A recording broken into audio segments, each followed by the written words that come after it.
thing in an industry that drove another totally unrelated thing in another totally separate industry, and so you've got those dots that get connected. There's going to be a lot of dots that connect, and then like this board, you know, there's a lot of innovation that's coming on the market that never makes it to the market.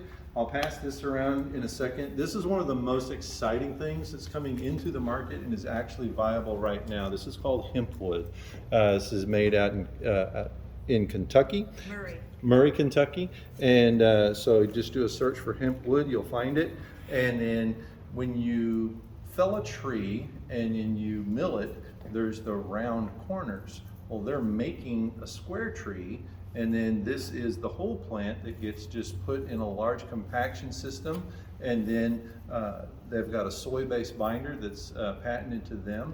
And so it's a natural product of binder, not so much the formaldehyde. If you smell this, I think it smells a little bit like kind of a sweet feed or something like that. But if you go to mill this, now you're just going to cut off a little bit, and then now you're starting to mill through there, and it's incredibly efficient with very little waste, instead of starting with a round log that's swervy, and then now you got to throw away a third of it when you're doing that. And so pass that around and just feel the weight and the density. What this will replace in the construction process is that of a finished oak, like a really hard, high quality, very dense oak board on cabinets.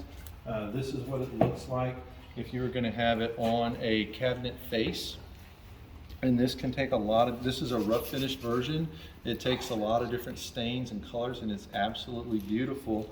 And then this is on a plywood backing. So this has some sort of an engineered wood on the back, but you can see the veneer that's on here that it's just fabulous. And so you can pass those around, and then in the box are the boards.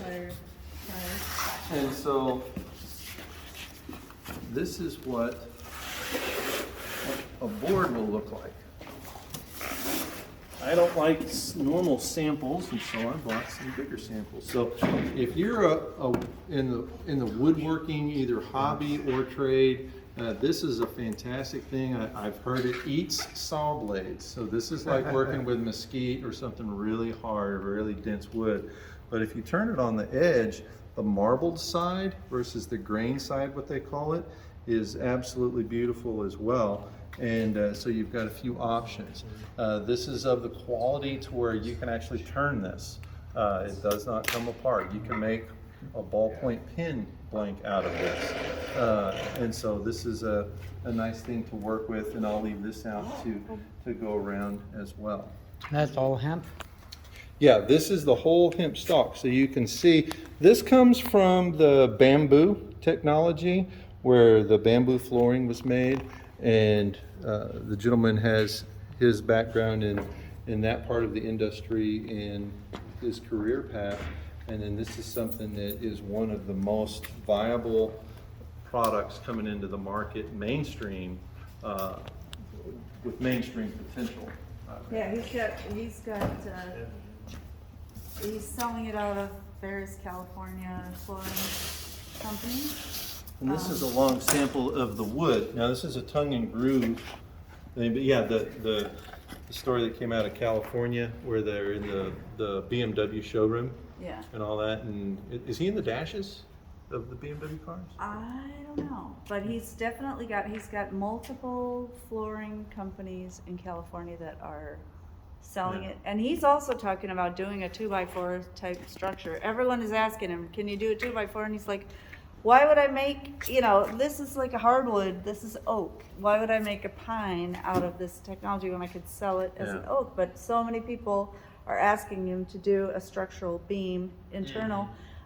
Same with the planted materials, OSB people, they're also being asked to do a 2x4 kind of structural thing. And so the strength of it can go into like the equivalent of a glulam beam or something like that. So where you're working on LVLs. Yeah, and then to where you've got the architectural beams, which incorporates the beauty and the strength together, combined on like a timber frame style architecture.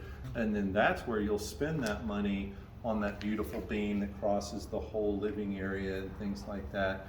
to where you'll spend that money, but if you're just gonna cover it up in the wall, that's a lot of money to spend, and it's murder taking a nail. You'd have to pre-drill everything, and then, you know, then your carpenters will kill you. And so if you have to pre-drill every frame, part of the frame, it just is not productive that way.